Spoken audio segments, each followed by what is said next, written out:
സ്വാഗതം സന്ധ്യ. സന്തോഷം. Perumanam international ഫെസ്റ്റിവലിലെ village ഫെസ്റ്റിവലിലെ ഇത്തവണത്തെ ടോപ്പിക്ക് തീം കലർപ്പുകൾ എന്നുള്ളതാണ്. അപ്പോൾ അതായിട്ട് ബന്ധപ്പെട്ടിട്ട് നമുക്ക് വേണമെങ്കിൽ സംസാരിക്കാൻ പറ്റുമെന്ന് തോന്നുന്നു. കാരണം സന്ധ്യ എന്നെ സംബന്ധിച്ചിടത്തോളം ഒരു കവയത്രിയാണോ കഥാകൃത്താണോ എന്ന് ഇപ്പോഴേക്ക് സംശയം തോന്നാറുണ്ട്. കഥാകൃത്തുക്കൾ കവിത എഴുതുന്നതും കവികൾ കഥകൾ എഴുതുന്നതും അത്ര പുതുമയൊന്നുമല്ല. ഇപ്പോൾ ഉദാഹരണമായിട്ട് എസ്.കെ. പൊറ്റക്കാട് ഒരുപാട് നോവലുകൾ എഴുതിയ ആൾ ഒരു കവിതാ സമാഹാരം ഇറക്കിയിട്ടുണ്ട്. സി രാധാകൃഷ്ണൻ ഇതുപോലെ തന്നെ ഒരു കവിതാ സമാഹാരം ഇറക്കിയിട്ടുണ്ട്. വിലാസിനി നോവലിസ്റ്റ്, വലിയ നോവലിസ്റ്റായിട്ടുള്ള വിലാസിനി ഇതുപോലെ ചെറിയൊരു കവിതാ സമാഹാരം ഇറക്കിയിട്ടുണ്ട്. പക്ഷേ അവരൊക്കെ ഒരു കവിതാ സമാഹാരത്തിൽ കവിഞ്ഞു പോയിട്ടില്ല. ഈ രണ്ടും ഒപ്പം കൈകാര്യം ചെയ്യുന്ന ആൾക്കാർ വളരെ കുറവായിട്ട് ഞാൻ കണ്ടിട്ടുള്ളൂ. പക്ഷേ ഇപ്പോൾ വളരെ പ്രശസ്തരായിട്ടുള്ള കവികൾ ടി.പി. രാജീവൻ നോവൽ എഴുതി, നമ്മുടെ മനോജ് കുറൂർ നോവലുകൾ എഴുതി, ഇപ്പോൾ മറ്റേ റഫീഖ് അഹമ്മദ് നോവൽ എഴുതി, ഇങ്ങനെ നോവലുകൾ എഴുതുന്നുണ്ട്. പക്ഷേ ഈ കഥയും കവിതയും ഏകദേശം ഒപ്പത്തിനൊപ്പം. സന്ധ്യയുടെ കാര്യം പറയുകയാണെങ്കിൽ 7 കവിതാ സമാഹാരങ്ങളല്ലേ, അതെ, 5 ചെറുകഥാ സമാഹാരം. അപ്പോൾ 7-5 എന്നുള്ള അനുപാതത്തിലാണ് നിൽക്കുന്നത്. ഒരെണ്ണം കൂടി കഴിഞ്ഞാൽ 6-6 നമ്മുടെ ഈ ടെന്നീസിൽ പറയുന്ന പോലെ. അപ്പോൾ ഈ കഥയും കവിതയും ഒപ്പം കൈകാര്യം ചെയ്യുന്ന ആളെന്നിലേക്ക് അപ്പോൾ ഈ കലർപ്പുകൾ എന്ന വിഷയമായിട്ട് നമുക്ക് ബന്ധമുണ്ട് തോന്നും. കാരണം എനിക്ക് തോന്നുന്നു മലയാളത്തിൽ ഇങ്ങനെ കവിതയും കഥയും ഏകദേശം ഒപ്പത്തിനൊപ്പം കൈകാര്യം ചെയ്യുന്ന ആളുകൾ വളരെ കുറവാണ്. കഥയും കവിതയും എഴുതുന്നതിൽ ഏതാണ് കൂടുതൽ ഇഷ്ടം തോന്നുന്നത്, അല്ലെങ്കിൽ എന്തുകൊണ്ടാണ് ചിലപ്പോൾ കഥ എഴുതുന്നത്, കവിതയ്ക്ക് പകരം കഥ എഴുതുന്നത്, അല്ലെങ്കിൽ കഥയ്ക്ക് പകരം കവിത എഴുതുന്നത്, അങ്ങനെ സംഭവിക്കുന്നുണ്ടല്ലോ. ഒരു ടോപ്പിക്ക്, ഒരു വിഷയം മനസ്സിൽ ഉദിക്കുമ്പോൾ അത് കഥയായിട്ടാണോ കവിതയായിട്ടാണോ വരുന്നതെന്ന് തീരുമാനിക്കുന്നത്, അല്ലെങ്കിൽ ഏതാണ് എഴുതേണ്ടതെന്ന് തീരുമാനിക്കുന്നതിൻ്റെ ഒരു മുഹൂർത്തം എന്താണെന്ന് എനിക്ക് അറിഞ്ഞാൽ തിരക്കില്ല. വാക്കുകൾ കേൾക്കുമ്പോൾ വലിയ സന്തോഷമുണ്ട്. തീർച്ചയായിട്ടും ഇതൊരു കലർപ്പാണോ അതോ ഒന്നിൻ്റെ തുടർച്ചയാണോ മറ്റത് എന്നുള്ളതാണ്. എനിക്ക് തുടർച്ചയായിട്ടാണ് തോന്നുന്നത് കലർപ്പിനെക്കാട്ടിലും. എൻ്റെ ഉള്ളിൽ 2 പേരും ഉണ്ട്, കഥാകൃത്തും ഉണ്ട്, ഒരു കവിയും ഉണ്ട് എന്നാണ് ഞാൻ തിരിച്ചറിയണത്. പറയേണ്ടത് വായനക്കാരാണ്. എന്തായാലും പുസ്തകങ്ങളാണ് അതിൻ്റെ ഒരു തെളിവ് എന്നുള്ളത് കൊണ്ട്, പുസ്തകങ്ങളുള്ളതുകൊണ്ട് രണ്ടുമാണ് എന്ന് ഞാൻ പറയുമ്പോൾ ആളുകൾ വിശ്വസിക്കുന്നു ഞാൻ വിചാരിക്കുന്നു. അപ്പോൾ വളരെ സൂക്ഷ്മമായിട്ടുള്ള ചില കാര്യങ്ങൾ പറയണം എന്നുണ്ടെങ്കിൽ കവിത അതിലേക്ക് സ്വാഭാവികമായിട്ട് വരികയാണ് ചെയ്യാം. അല്ല, കുറച്ചും കൂടി അതിനെ ഇത്തിരി കൂടി വിസ്തരിച്ച് പറയണം എന്നുണ്ടെങ്കിൽ അത് സ്വയമേവ ആ ഒരു ആശയം കഥയായിട്ട് ഉരുത്തിരിഞ്ഞ് വരുന്നതാണ് എൻ്റെ ഒരു അനുഭവം. അതിൻ്റെ ഫോം പലപ്പോഴും നമുക്ക് നിശ്ചയിക്കാൻ പറ്റില്ല, അബോധത്തിലാണ് അത് നടക്കണേ. അപ്പോൾ ചിലപ്പോൾ അത് കവിതയാവും, ചിലപ്പോൾ അത് കഥയാവും. പിന്നെ കഥയ്ക്ക് കൂടുതൽ സമയം വേണം എന്നുള്ളത് കൊണ്ട്, കുറച്ചും കൂടിയും സമയമെടുത്താണ് അത് ചെയ്യണേ എന്നുള്ളത് കൊണ്ട് കഥകളുടെ എണ്ണം താരതമ്യേന കുറവായി എന്നും മാത്രമേ എനിക്കിതിനെക്കുറിച്ച് പറയാനുള്ളൂ. എൻ്റെ ഒരു ബോധപൂർവമായ ഇടപെടൽ ഇത് ഏത് മാധ്യമത്തിൽ വേണം എന്നുള്ളതിൽ വളരെ കുറവാണ്. അത് അതിൻ്റെ ഒരു വഴി തിരഞ്ഞെടുക്കുന്നതായിട്ടാണ് എൻ്റെ അനുഭവം. പിന്നെ ആദ്യത്തെ പുസ്തകം കവിതയല്ല, പടികൾ കയറുന്ന പെൺകുട്ടി എന്ന് പറഞ്ഞത് ആദ്യത്തെ കഥാസമാഹാരമാണ്. പിന്നീടാണ് എനിക്ക് തോന്നുന്ന അനുഭവങ്ങൾ കൂടുമ്പോൾ, പ്രായം കൂടുമ്പോഴൊക്കെ കുറച്ചും കൂടി കാര്യങ്ങൾ സൂക്ഷ്മതയിൽ അനുഭവിക്കുക എന്നുള്ളതും കൂടിയും ഉള്ളതിൻ്റെ ഒരു ഭാഗമായിട്ടായിരിക്കാം ഒരുപക്ഷെ ഞാൻ കവിതയിലേക്ക് വന്നത്. പക്ഷെ ഓർമ്മ വെച്ച കാലം മുതൽ ഞാൻ രണ്ടും എഴുതുന്നുണ്ട്. അതിനെക്കുറിച്ച് പ്രത്യേക ബോധറേഷനൊന്നും ഇല്ലാണ്ട് അതൊന്നും എന്നെ ബാധിച്ചിട്ടേ ഇല്ല. എഴുതുക എന്നുള്ളത് തന്നെ ഉണ്ടായിരുന്നു. വേറൊരു കാര്യം ചോദിക്കട്ടെ, ഈ കഥയെ കവിതയെ കൂടി എഴുതാം. ഇപ്പം രമണൻ ഉണ്ടല്ലോ, വലിയൊരു കഥയാണ്. ഇപ്പം എൻ.വി. കൃഷ്ണവാര്യരുടെ നീണ്ട കവിതകൾ എന്ന് പറഞ്ഞിട്ടുള്ള ഒരു പരമ്പര ഉണ്ടായിരുന്നു. അതിലൊക്കെ വലിയ വലിയ കഥകൾ പറയുന്നുണ്ട്. അങ്ങനെ ഒരു കഥ മുഴുവൻ കവിതയായിട്ട് എഴുതാൻ തോന്നിയിട്ടുണ്ടോ? കവിത എന്ന് വെച്ചാൽ പദ്യരൂപത്തിൽ എന്നായിരിക്കും ഉദ്ദേശിച്ചത്. എൻ്റെ പല കവിതകളിലും ഈ ഒരു കഥയുടെ ഒരു അംശമുണ്ട്. കുറേ കവിതകൾ കഥ പറയണത് തന്നെയാണ്, പക്ഷെ ഒരു വലിയ ബൃഹത്തായ കഥയുടെ ഈ ഒരു വെൽ ഡിഫൈൻഡ് ആയിട്ടുള്ള ഒരു വലിയ ക്യാൻവാസിലല്ല, വളരെ ചുരുക്കി ഒരു മിനി കഥ പറയുന്ന പോലെയുള്ള ഒരുപാട് കവിതകൾ ഉണ്ട്. അപ്പോൾ ഈ കഥാകൃത്ത് പാരലലി പ്രവർത്തിക്കുന്നുണ്ട് എന്ന് തന്നെയാണ് അർത്ഥം. ഇപ്പം ചിലത് നമുക്ക് കവിതയായിട്ട് തീരെ ചിലത് ശ്രമിച്ചിട്ട് പറ്റാഞ്ഞിട്ട് ഞാൻ കഥയായിട്ട് മാറ്റിയതുമുണ്ട്. അപ്പോൾ അതാണ് പറഞ്ഞത്, അതിൻ്റെ ഒരു രൂപം നിശ്ചയിക്കേണ്ടത് അത് തന്നെയാണ്. എനിക്കതിൽ വലിയൊരു കൈകടത്തലില്ല. ചിലപ്പോൾ കവിതയിൽ എഴുതിയതിന് ഭംഗിയില്ല എന്ന് തോന്നുമ്പോൾ കഥയിലേക്ക് മാറ്റാൻ, അതൊക്കെ അപൂർവമായിട്ട് തന്നെ സംഭവിച്ചിട്ടുള്ളൂ. പക്ഷെ പലതിലും ആ ഒരു ഫീലിംഗ് അല്ലെങ്കിൽ ഒരു ഇമോഷൻ കൺവേ ചെയ്യുക എന്നുള്ളതിലുപരി അതിനകത്തൊരു ഇൻബിൽറ്റ് ആയിട്ടൊരു കഥാതന്തു വരലുണ്ട് എന്ന് എനിക്ക് തന്നെ തോന്നിയിട്ടുണ്ട്. പല കഥകളിലും കവിതകളിലും അത് പരിശോധിച്ച് അറിയുകയും ചെയ്യാൻ പറ്റും. സന്ധ്യയുടെ, എനിക്ക് തോന്നുന്നത് സന്ധ്യയുടെ കവിതകൾ അല്ലെങ്കിൽ ഇത് സാധാരണ എനിക്കൊരു പദ്യരൂപത്തിൽ വൃത്തരൂപത്തിലധികം എഴുതപ്പെട്ടിട്ടില്ല, വളരെ കുറച്ചേ ഉള്ളൂ. പക്ഷെ അത് കവിതയായിട്ട് തന്നെ ഏറ്റവും കൂടുതൽ സുഗതകുമാരിക്ക് ഗദ്യത്തിൽ ഈ ഗദ്യ കവിത എഴുതുകയാണെങ്കിൽ അഥവാ വൃത്തമില്ലാത്ത കവിതയാണെങ്കിൽ ഒരു പക്ഷേ സന്ധ്യ എഴുതുന്ന പോലെ എനിക്ക് തോന്നുന്നു. അല്ലെങ്കിൽ സന്ധ്യയ്ക്ക് എന്തോ സുഗതകുമാരിയുടെ ചെറിയൊരു ഭാവത്തിന് എന്തോ ഒരു കരുണ അല്ലെങ്കിൽ ശോകം ഇങ്ങനെയുള്ളതൊക്കെ സുഗതകുമാരിയെ ശരിക്കും തന്നെ ഇത് സ്വാധീനിച്ചിട്ടുണ്ടോ എഴുത്തിൽ? തീർച്ചയായിട്ടും, അത് പറയാതിരിക്കാൻ എനിക്ക് പറ്റില്ല. കുട്ടേട്ടനെ അറിയാവുന്ന പോലെ എനിക്ക് 2 ചേച്ചിമാരാണ്. അവർ പ്രായം നല്ലോണം വ്യത്യാസമുണ്ട്. അപ്പോൾ ഞാൻ ചെറിയ കുട്ടിയായിരുന്നപ്പോൾ തന്നെ ഇവർ കോളേജിലൊക്കെ പഠിക്കുന്ന കാലമാണ്. അപ്പോൾ സാഹിത്യമാണ് അവരുടെ ഐച്ഛിക വിഷയം എന്നുള്ളത് കൊണ്ട് തീർച്ചയായിട്ടും സാഹിത്യം വായിക്കുക, ചർച്ച ചെയ്യുക, എന്നെക്കൊണ്ട് കവിത ചൊല്ലിപ്പിക്കുക, ഇതൊക്കെ പണ്ടത്തെ ഒരു വിനോദം തന്നെയായിരുന്നു. അപ്പോൾ ഞാൻ കുട്ടികളല്ലേ വേഗം പഠിക്കും. അപ്പം അന്നൊക്കെ കേട്ട് പഠിച്ചിട്ടുള്ളത് കൂടുതൽ സുഗതകുമാരിയുടെ കവിതകൾ, ONVയുടെ കവിതകൾ. അതെനിക്ക് ചൊല്ലാനും ഇഷ്ടമായിരുന്നു. അന്ന് ചെറിയ കുട്ടിയായിരുന്നപ്പോൾ അതിൻ്റെ ആ ഫീലിംഗ് ഒന്നും അറിയില്ല, അതിൻ്റെ ഇമോഷൻ അറിയില്ല. പക്ഷെ എന്തോ നമ്മുടെ ഉള്ളിൽ അത് ഉണ്ടാക്കുന്നുണ്ട്. പ്രത്യേകിച്ച് സുഗതകുമാരിയുടെ കവിതകളിലൊക്കെയുള്ള ആ ഒരു ദുഃഖത്തിൻ്റെ അല്ലെങ്കിൽ ഒരു അണ്ടർലൈങ് ആയിട്ടുള്ളൊരു വിഷാദഭാവം എന്തോ എനിക്ക് അന്നേ സെൻസ് ചെയ്യാൻ പറ്റിയിട്ടുണ്ടായിരുന്നു.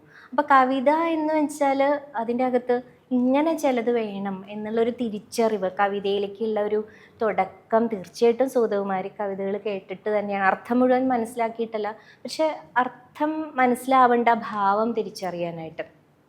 അപ്പോൾ ഈ വാക്കുകൾ എങ്ങനെയോ തരുന്ന ഒരു ഭാവം, അതിൻ്റെ അടിയൊഴുക്ക് എനിക്ക് അന്നേ മനസ്സിലേക്ക് കയറിയിട്ടുണ്ടായിരുന്നു. അപ്പോൾ ഉള്ളിൽ സുഗതകുമാരി കവിതകൾ നല്ലോണം കിടക്കും. സന്ധ്യയുടെ കവിതകൾ വായിക്കുമ്പോൾ എനിക്കത് തോന്നിയിട്ടുണ്ട്. ഇപ്പോൾ സുഗതകുമാരിയുടെ സന്ധ്യ എന്ന് എനിക്ക് ആ കവിതയുടെ പേര് തോന്നുന്നു. എന്ത് വെയിലായിരുന്നു പതുക്കവേ അന്തി വന്നെത്തുകയെന്നൊരു കവിതയുണ്ട്. അത് വായിക്കുമ്പോഴത്തെ ഒരു ഭാവം, ഒരു ശോകഭാവം അല്ലാണ്ട് അതൊക്കെ എനിക്കൊരു ആ ഭാവം സന്ധ്യയുടെ കവിതകളിൽ ധാരാളം കണ്ടിട്ടുണ്ട്. എല്ലാത്തിലും അങ്ങനെ ഉണ്ടെന്നല്ല, അത് എനിക്ക് എപ്പോഴും തോന്നാറുണ്ട്. സുഗതകുമാരിയുടെ വേറൊരു തുടർച്ചയായിട്ട് ആണെന്ന് ആരോപിച്ചു കഴിഞ്ഞാൽ അത് നിഷേധിക്കാൻ പറ്റുമോ? അതോ സുഗതകുമാരി എത്രയോ മുകളിൽ നിൽക്കുന്ന ഒരു കവിയാണ്. സുഗതകുമാരിയുടെ പദസമ്പത്തോ അല്ലെങ്കിൽ കവിതയുടെ താളാത്മകമായിട്ടുള്ള വൃത്താത്മകമായിട്ട് എഴുതാനുള്ള കഴിവൊന്നും എനിക്കില്ല. എനിക്ക് സ്വാഭാവികമായിട്ട് പദ്യത്തിലാണ് വരണേ, അല്ല ഗദ്യത്തിലാണ് വരണേ. അത് പദ്യത്തിലാക്കുമ്പോൾ പലതും കോംപ്രമൈസ് ചെയ്യേണ്ടി വരലും ഉണ്ട്.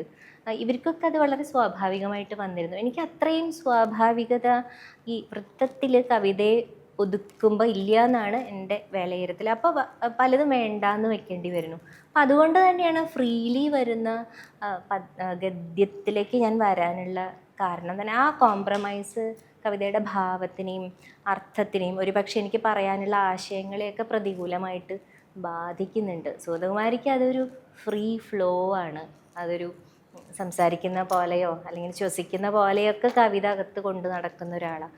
എനിക്ക് അത്രയും. പക്ഷേ മൂക്കുത്തി എന്താ ടൈറ്റിൽ പുസ്തകത്തിന്റെ അല്ല കവിതയുടെ പേര്? മൂക്കുത്തി വിൽക്കുന്ന തട്ടനാരെ, അത് ഏറെക്കുറെ ചൊല്ലുന്ന കവിത. അപ്പൊ അതും വളരെ സ്വാധീനമായിട്ട് എനിക്ക് തോന്നുന്നത് ഒരുപക്ഷെ വന്നിട്ടുണ്ടാവും. ഉള്ളിലുള്ളത് നമുക്ക് ചിലപ്പോൾ കവിതകളിൽ കൂടെ മാത്രമേ തിരിച്ചറിയാൻ പറ്റുള്ളൂ.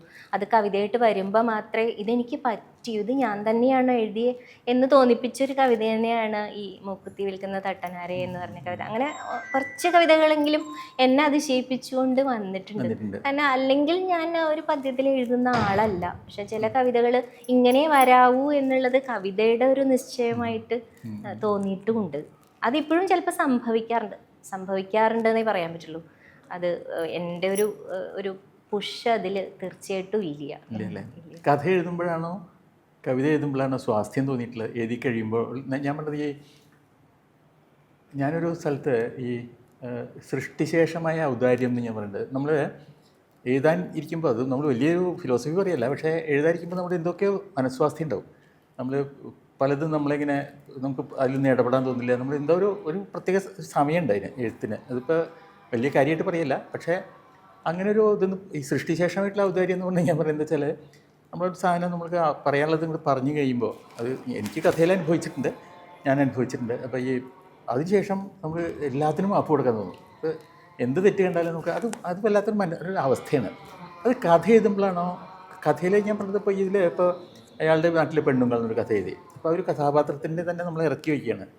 ആ കവിതയിൽ അത്രയും ഒരു ഇത് വരില്ല. പക്ഷേ എനിക്ക് തോന്നുന്നത് വളരെ എന്താ പറയണ്ടേ, അറിയാത്ത അകാരണമായ ക്ലാന്തം എന്ന് പറയില്ല, അകാരണ ക്ലാന്തം എന്നൊക്കെ പറഞ്ഞാൽ എന്താ നിശ്ചയില്ലാത്തൊരു അസ്വസ്ഥത പലപ്പോഴും എഴുതി കഴിയുമ്പോൾ അത് അവസാനിക്കുന്നുണ്ടല്ലോ. അത് കഥ എഴുതുമ്പോഴാണോ കൂടുതൽ സംഭവിച്ചിട്ടുള്ളത്, കവിത എഴുതുമ്പോഴാണോ കൂടുതൽ സംഭവിച്ചിട്ടുള്ളത്? എനിക്ക് കൃത്യമായിട്ട് പറയാൻ പറ്റില്ല. രണ്ട് എഴുതുമ്പോഴും ഞാനത് അനുഭവിച്ചിട്ടുണ്ട്. പക്ഷേ കഥ എഴുതുമ്പോൾ ആ ഒരു കാര്യം കുറച്ചുകൂടി ദീർഘമായിട്ട് നിൽക്കുന്നുണ്ട് എന്നാണ് എനിക്ക് തോന്നുന്നത്. കവിതയിൽ അങ്ങനെ വളരെ വ്യക്തമായിട്ടുള്ള കഥാപാത്രങ്ങളില്ലല്ലോ. കഥയിൽ അതുണ്ട്. അപ്പോൾ എഴുതുന്ന ആൾ ഈ പലരിക്കൂടെ ജീവിക്കുന്നുണ്ട്. അപ്പോൾ നമ്മൾക്ക് പറയാനുള്ള ചില കാര്യങ്ങൾ അത്രയൊന്നും ഉദ്ദേശിച്ചിട്ടില്ലെങ്കിൽ കൂടിയും കഥാപാത്രങ്ങളിൽ കൂടെ വന്നുകൂടായികയില്ല. അപ്പം അതിന് മുമ്പുള്ള ആ ഒരു കുഴഞ്ഞു മറിഞ്ഞുള്ള ഒരു മാനസികാവസ്ഥയൊക്കെ മാറി ഒരു സ്വസ്ഥതയിലേക്ക് എത്തുന്നത് കുറച്ചും കൂടി എനിക്ക് കുറച്ചുകൂടി പ്രൊലോങ്ഡായിട്ട് അനുഭവിച്ചിട്ടുള്ളത് കഥ എഴുതുമ്പോൾ തന്നെയാണ് എന്നാണ് തോന്നുന്നത്. ഈ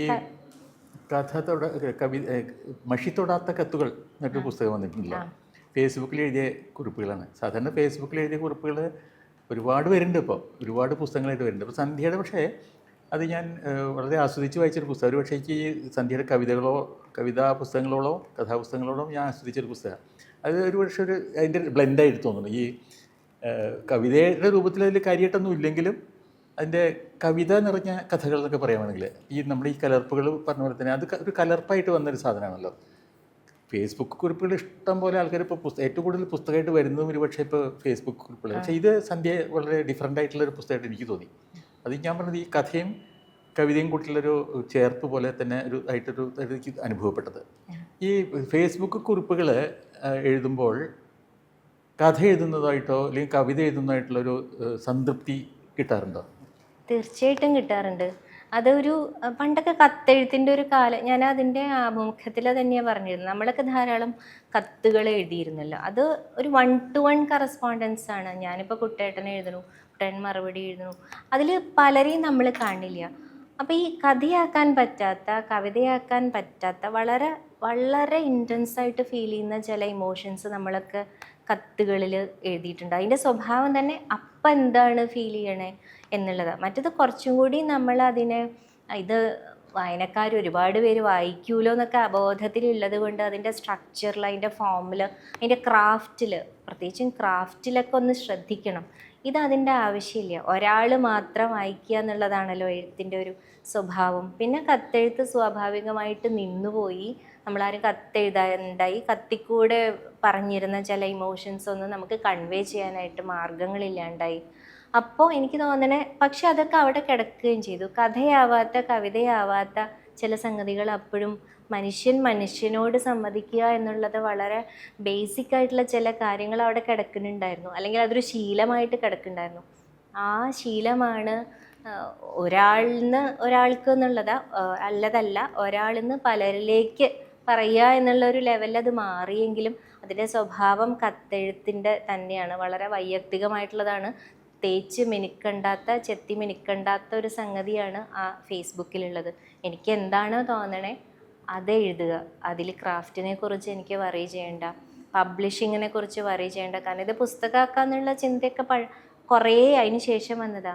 മറ്റത് അങ്ങനത്തെ ചിന്തയൊന്നുമില്ല. കുറച്ചുകൂടി ഫ്രീഡം അനുഭവിച്ചിട്ടുണ്ട് അത് എഴുതുമ്പോൾ. ഫേസ്ബുക്കിൽ നമ്മൾ എഴുതുമ്പോൾ ഈ പ്രതികരണങ്ങൾ വളരെ പെട്ടെന്ന് വരുമല്ലോ. മറ്റേത് പ്രിന്റ് മീഡിയയിൽ ഒരിക്കലും വരില്ല. അത് ഒരു കാലത്ത് നമുക്കത് ഫീഡ്ബാക്ക് കിട്ടുമില്ല. അപ്പം ഈ ഫേസ്ബുക്ക് കുറിപ്പുകൾ എഴുതാനുള്ളൊരു പ്രചോദനത്തിൽ ഒന്ന് അതാണോ, ഈ പ്രത്യേക പെട്ടെന്നുള്ള പ്രതികരണം കിട്ടുന്നതാണോ? തുടക്കത്തിലൊന്നും എനിക്കിതിൻ്റെ സാങ്കേതികത അത്രയ്ക്കൊന്നും അറിയണ്ടായിരുന്നില്ല. ഈവൺ അതിൻ്റെ പ്രതികരണങ്ങൾ വായിക്കാൻ പോലും ഞാൻ ബോദർ ചെയ്തിരുന്നില്ല. പ്രതികരണങ്ങളല്ല, എനിക്ക് എന്നെ തന്നെ എഴുതുക, കത്തെഴുത്തിൻ്റെ ഒരു ശീലം തുടരുക, അങ്ങനെ പറയേണ്ടത് അങ്ങനെ മാത്രം പറയുക എന്നുള്ളത് തന്നെയായിരുന്നു. പിന്നീടാണ് പ്രതികരണങ്ങളൊക്കെ ശ്രദ്ധിക്കാൻ തുടങ്ങിയതൊക്കെ. എനിക്ക് ശേഷം വന്നത് ഒട്ടും അല്ല, പ്രതികരണങ്ങളായിരുന്നില്ല അതിൻ്റെ പിന്നിൽ. ഈ ഒരു കാലത്ത് നമ്മുടെ മുൻ തലമുറക്കാരൊക്കെ ഡയറി എഴുതിയിരുന്നു.